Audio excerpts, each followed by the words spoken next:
Hi everyone, I'm Damo, and I want to welcome you to this week's episode of the Barry Chronicles. Today, I am having a chat to one of our lived experience legends, Steve. Steve is bravely opening up about something a lot of people don't talk about after weight loss surgery. Steve lost his driver's license for drink driving and genuinely didn't realize how differently alcohol would affect him after surgery. This episode isn't about judgment, it's about awareness.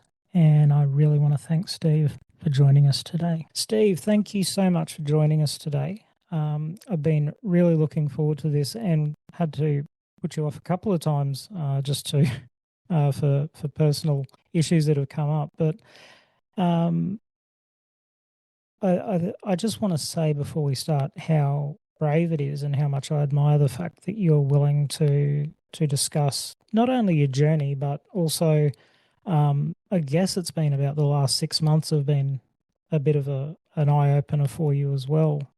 So do you want to just start off by uh, sort of telling us what led you to having weight loss surgery? Yeah, thanks so much for having me, Damo. It's great to finally meet you after all the messages back and forth. And I've been following the pages for a long time and love the content on there. And yeah, I'm glad to be a part of the podcast.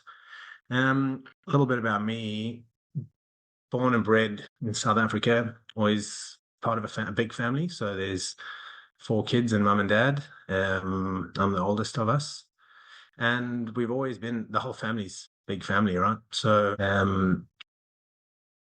my earliest memory of knowing that I was a big kid was probably year two when I don't know what it was, a maths exercise or something in class, and we all had to jump on the scale, and everybody else weighed sort of normal weight, and I was 45 kilos, and ever since then I was the fat kid. Yeah. Right the way through school, I was always the fat kid, got teased unbelievably, but kind of just learned to deal with it.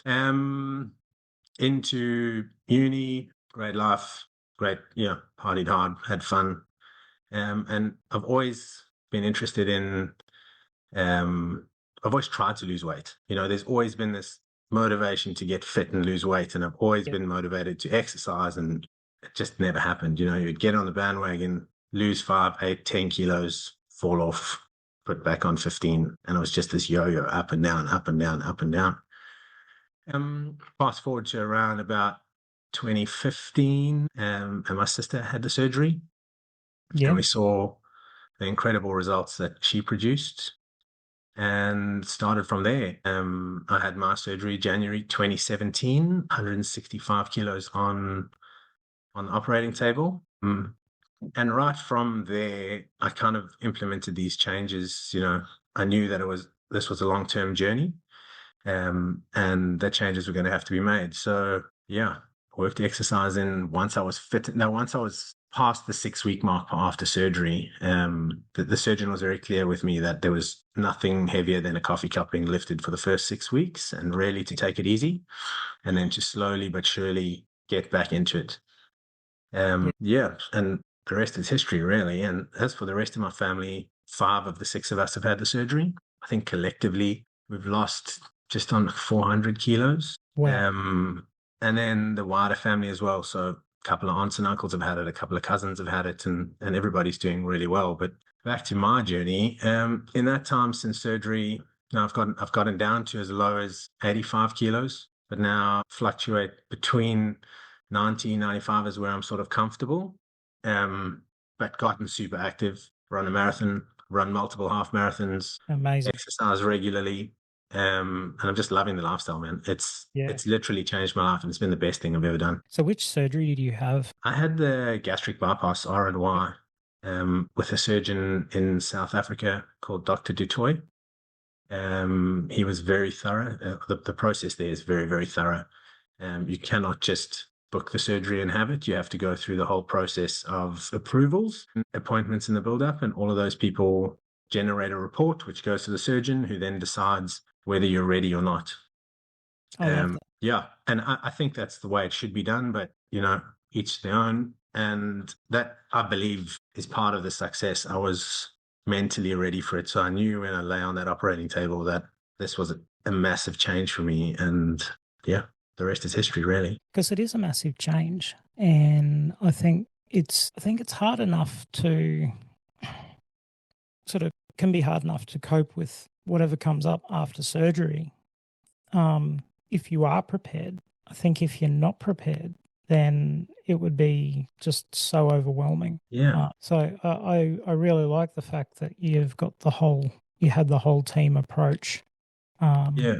when you did it. Yeah, it was daunting. Not knowing whether you were going through all this pre-approval stuff and whether you were going to get there or not. I suppose you kind of have an idea if you're going to fail to to get approved for surgery. I think you would probably know, but in the same sense, you know, I lived a long way from where my surgeon was based. So we lived in a very rural part of South Africa, and it was a 4 hour drive to get there. So, back and forth for the months before. Yeah. Visiting the doctor, lining up the psychologist appointments, doing all of that stuff. So it wasn't just a matter of, 2 minutes down the road, let's book an appointment, go and see him kind of thing. It had to be really well planned out. And 4 of the 5 of my family have had it all had the same surgeon, had gone through the same process, whereas my brother who had it here in Oz, um, I think he just saw the surgeon, got a referral from his GP, saw the surgeon, had the surgery. He's been successful, but I don't believe he had the mental preparation Yeah. that the rest of us had gone through to get there. Yeah. Yeah. I think it's so important. So that brings us, I guess, up to this year when Yeah, yeah, I think in Australia we do have a drinking culture, and I know that there are a lot of people that do struggle with how long can it be before I can have a drink after surgery, yeah, and for me there's nothing wrong per se with that, but we do need to be aware that once we've had weight loss surgery, our bodies change. yeah, very much so. And so, do you want to sort of walk us through what you discovered? Yeah. Because Don't be like me. To yeah, anybody listening, don't do what I did. So, the drinking culture in South Africa is also pretty similar. I had a pretty wild youth, and I won't hide that. I had a great time at uni. Probably could have done 2 degrees in the time that it took me to get my qualifications, but I had a great experience nonetheless. And then post-surgery, I didn't drink for about 12 months. And yeah, when I did sort of start reintroducing alcohol, I was very much on a no fizzy drink. I don't know, fizzy drink rule. That was the rule from the surgeon, no fizzy drinks, because there was always that risk that you were going to stretch the pouch. So I started slowly with a bit of red wine here and there.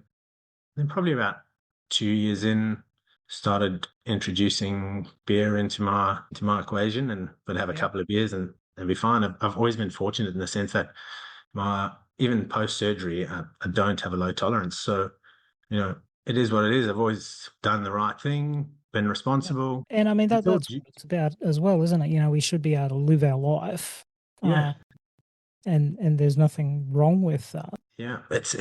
Yeah. And I suppose then come to June this year, and I did not the unthinkable, because I think it's something so many people struggle with, and since then, obviously, it's taken a while to start talking about it and talking to people about it. But you just realize how many people do what I did and don't actually realize how much harm they're potentially causing. Now, back to June, random Wednesday night, went out for dinner with some friends, and we got to the restaurant pub around 6:30 p.m. Had a couple of beers. I say a couple of beers. I literally had 4 beers over the course of 4 and a bit hours, Yeah, and I had dinner, and I thought I was fine. I felt 100% fine.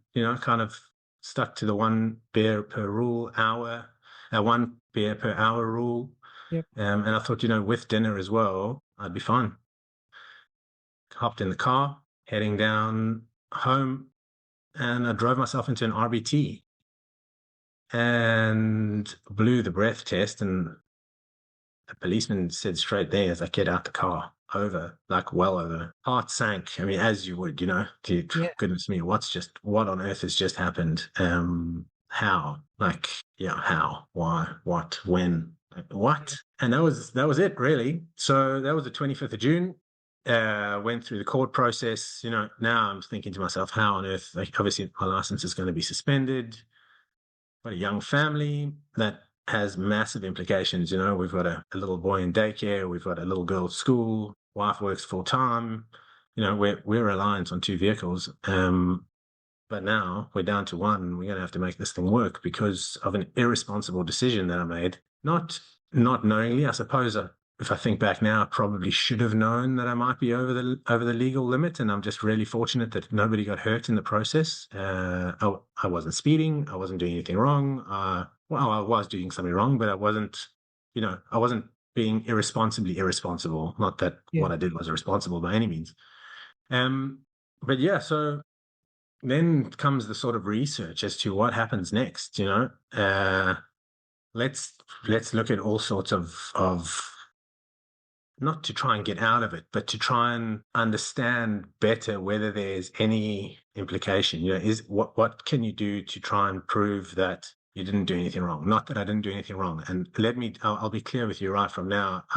Right from that night, I've owned my mistake. Like, I've owned it. Yeah. Take full responsibility for what happened. I will not try and hide behind any excuses, because there is no excuse. Had I driven into somebody and hurt somebody or killed somebody, I would never be able to forgive myself. Not that I can forgive myself now for the fact that I haven't driven for almost 6 months, almost 5 months, and still another 2 to go. But it's been an eye opener.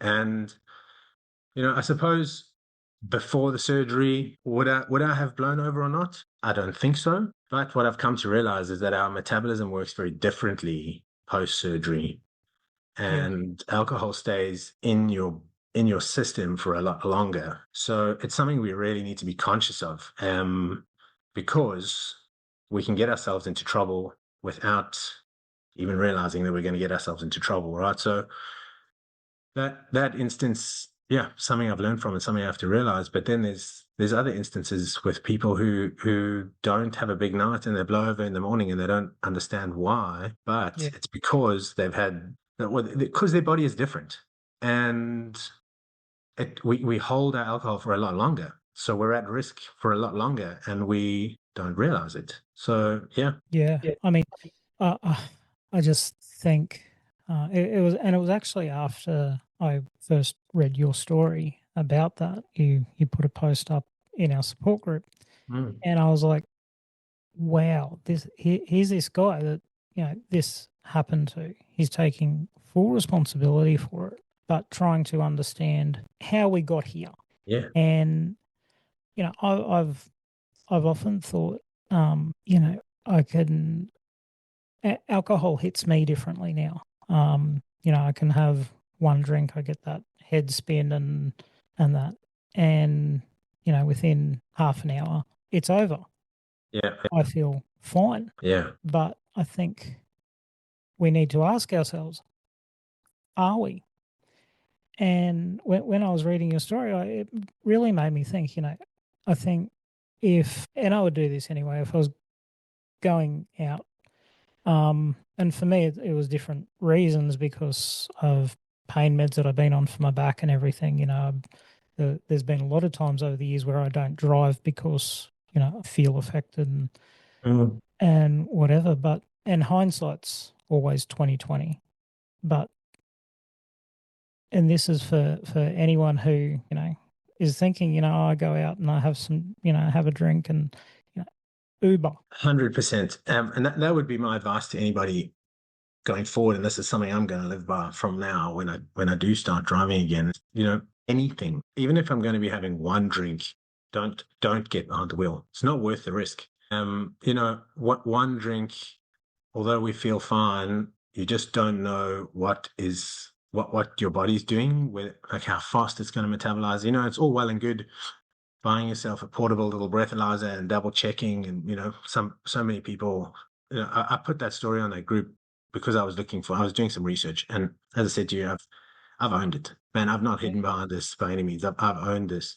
So many people, so irresponsible. Why don't you have a breathalyzer in your car? Why don't you do this? Why don't you do that? Why don't you do the next thing? But I don't believe that that's the answer. I honestly don't believe that that's the answer, because you might leave wherever you are and blow that thing and be under, but the rate at which your metabolism works tells you that in 5, 10, 15 minutes time, the numbers could be completely different. So you're at risk. And that's because of this life-changing surgery that we've had. And our bodies are different. Our bodies are different to, in inverted commas, normal people. I mean, yeah, we're still normal people, but our bodies operate differently to everybody else. And my advice to anybody is, if you're going to be drinking, even if it's one beer, one glass of wine, one glass of champagne, rather just get an Uber.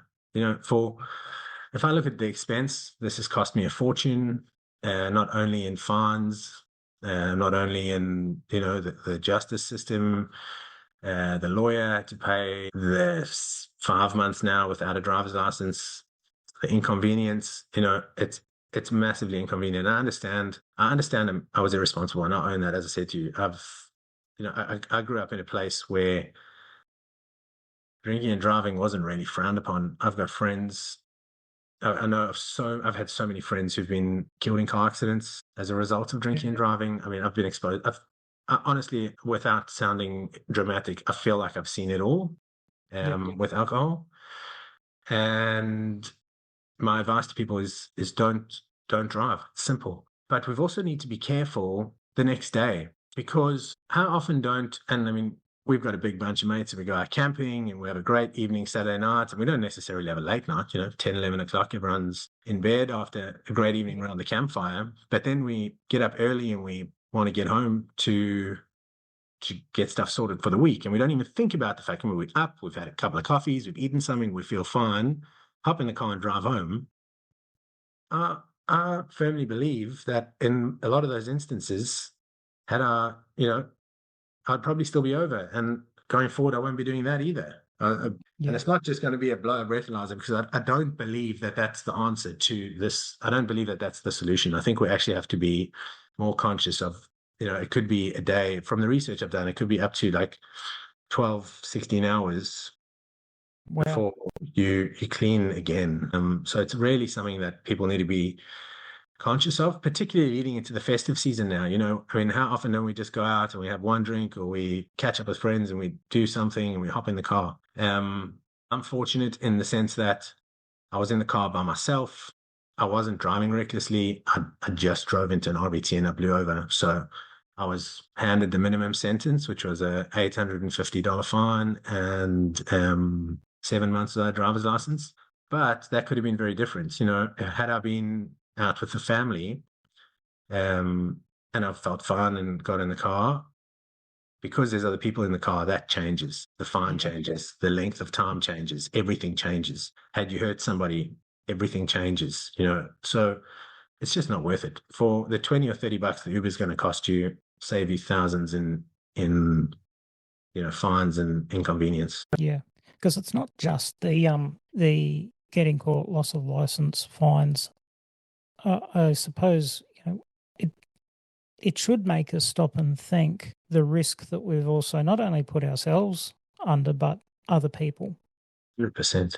100%. I don't believe that anyone goes out deliberately to, I'm going to put up other people at risk tonight. I mean, we've all been there where, stop at a mate's place and, have a beer before we go. It's made me stop and think, what am I doing for the rest, for the rest of the evening? And generally, if my wife's there, she'll go, I'll drive, it's fine. But like you by yourself, there isn't that option to have another driver. And I can hear the sort of passion, I guess, in your voice when you're talking about this, that, it wasn't a deliberate, I'm going out to, breathe over the 0.05 and, potentially putting other road users at risk. Yeah. it wasn't a deliberate, purposeful act. No. And I suppose it's still something that, even though we may not mean for anything to happen, we don't mean to do that, it still has those consequences potentially. Yeah. You know, something I've come to realize, and I suppose I've known this my whole life, but something I've come to realize it's become very clear to me over the last little while. Nobody plans an accident, right?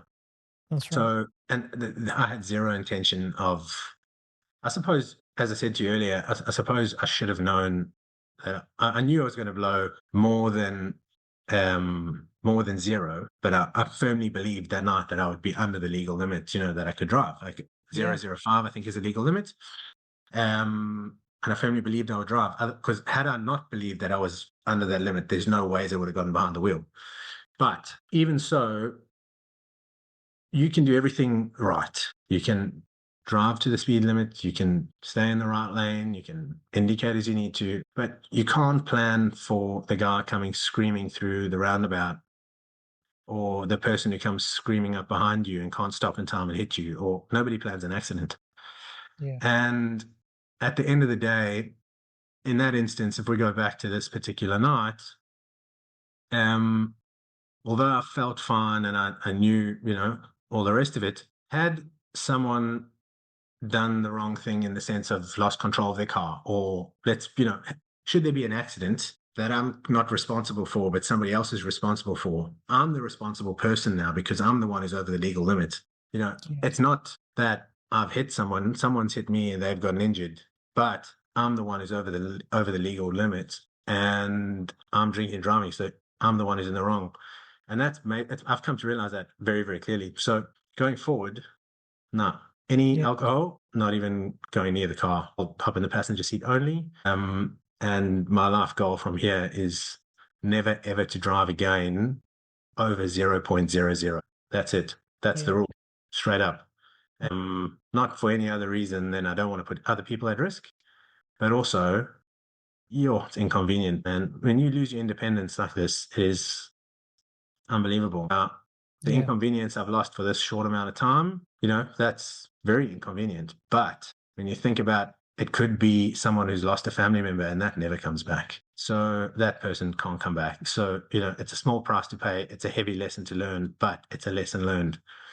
And as I talk about this more with my friends, and obviously now, for the first few months, I was extremely embarrassed. I still am embarrassed about it. I'm still, I'm not proud of this by any means. But if all I can do through talking about this is create awareness that our bodies are different, we react to alcohol differently, and just save yourself the hassle, the risk, the everything that goes with it, and just don't get behind the wheel. It's simple. The days of the services, Uber, Didi, Oi, public transport, it's all there. It's very convenient today. 20 years ago, it might have been very difficult and different, but it's there and it's easy and it's relatively cheap. Yeah. So just use it. Just use it. Yeah. Such great advice. So, how was the court process? I'll be dead honest with you. I have a friend who's a policeman. She actually picked me up from the roadblock that night, not for any other reason than I'd been out for dinner with her husband, who's a very good mate of mine. And he said to me, message me when you get home. And obviously, half an hour later, I had messaged him. He started to call. I was sitting in the booze bus, being processed, and they, I could see him. I could see my watch buzzing, and he was trying to call me. A few minutes later, my wife's trying to call me. Now she's asleep at home. It's 11 p.m., 11:30 p.m., somewhere there. Yeah. And next thing, I hear this voice outside the booze bus, and the policeman says, "This is the second time you've been around here in 5 minutes." And my friend answered, "Yeah, I think you've got my friend in there." Now, she was in her complete personal capacity. Yep. She didn't even alert the policeman to that she was a policeman. She was just another civilian looking out for her friend. And she obviously saw my car on the side of the road, and she pulled over and waited for me. And I got out after being processed with my paperwork and all the rest of it, because it was all done on the side of the road. What blew my mind, and I still don't understand how this is even a thing, The cop gave me my car keys back and he was like, see ya. Excuse me, Wow. sorry? Now, I know had I gone to my car and tried to drive somewhere, that they would have chased me down. But surely, our system doesn't allow people to even process that thought. I mean, you would have thought that Yeah. either your car keys are collected the next day from the police station or something along those lines. Like, yeah, mind blown. I can't actually even Wow. believe that that's the thing. But anyway, that's a story for another day. And she took me home.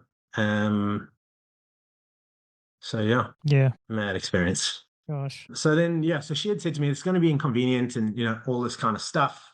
I was really scared of losing my job. I didn't sleep that night, obviously. I didn't eat for 3 days afterwards. I was stressed beyond, beyond. I don't know what's going to happen next. I mean, I just lost my license on the spot.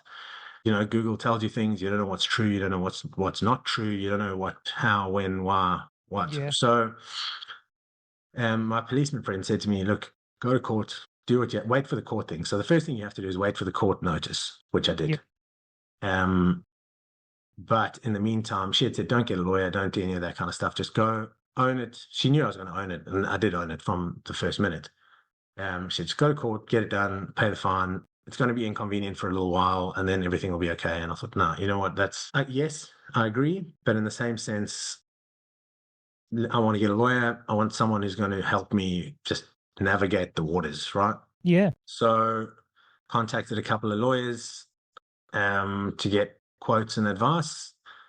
The best lawyer in Perth responded to me saying he's not available. I mean, obviously now I've asked all over the show, the best lawyer in Perth for these sort of cases, not available, can't help. Contacted two others, and the one told me one thing and the other told me something completely different, which I couldn't quite fathom either. And then I just decided to go with the one whose advice was completely different, even though she was a little bit more expensive, because she explained it so well to me. She explained what was going to happen, how it was going to work, and she walked the journey with me.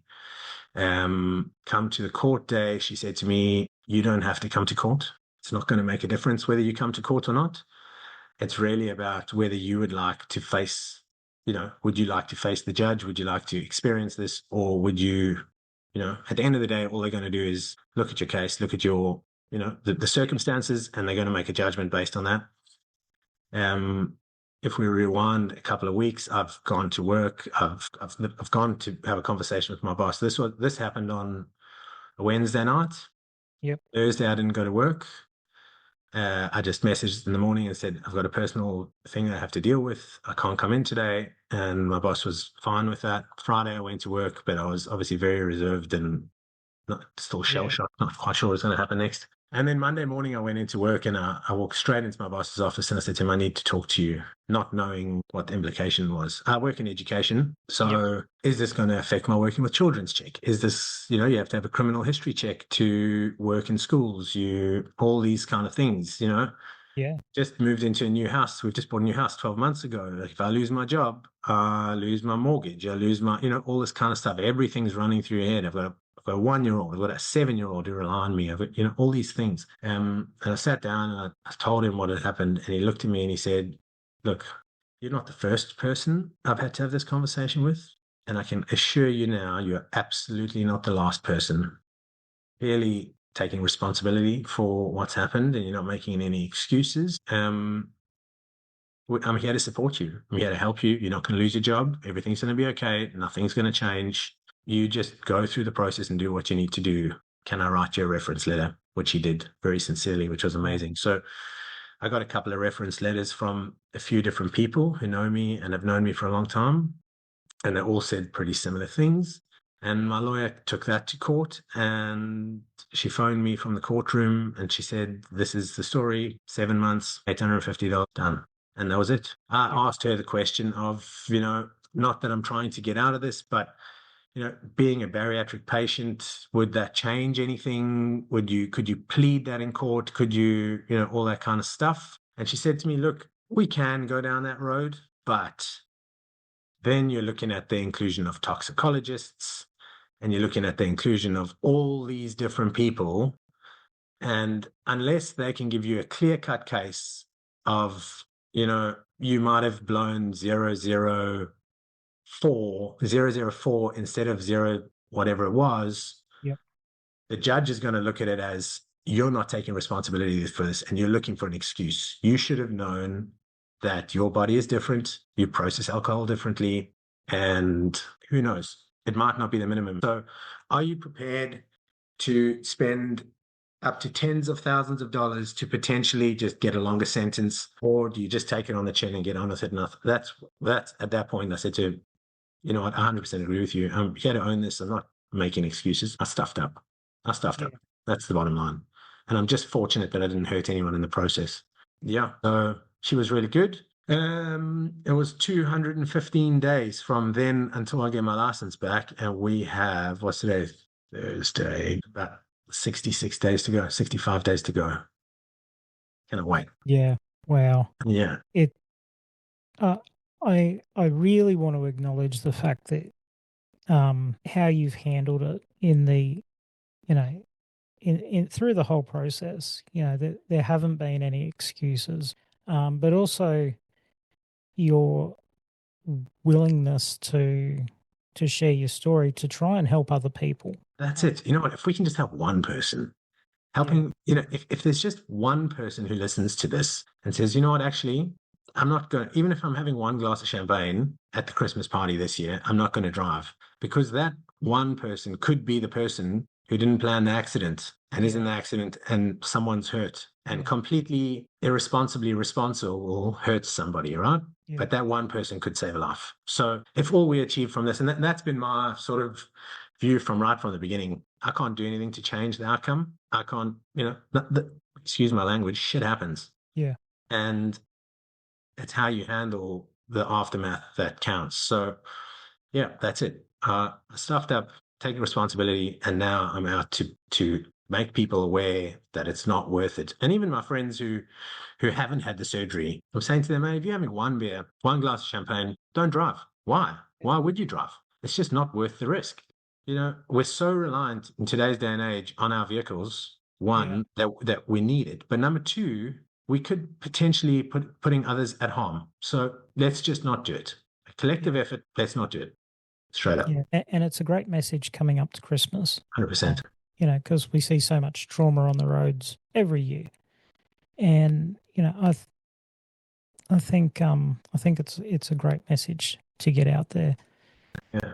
That, you know, we need to not only be looking out for ourselves, but also for other people as well. Absolutely. Absolutely. And, you know, as people, I think it's our responsibility to protect people. So even if we're at the Christmas party and we're walking to our Uber and we see someone who's been there with us heading towards their car, encourage them not to drive. You know what? Encourage them not to drive, even if you don't know them. If you've been at the pub this summer having dinner, maybe you've had nothing to drink, but you see someone leaving the pub who you might have noticed having a drink, encourage them not to drive. Random stranger.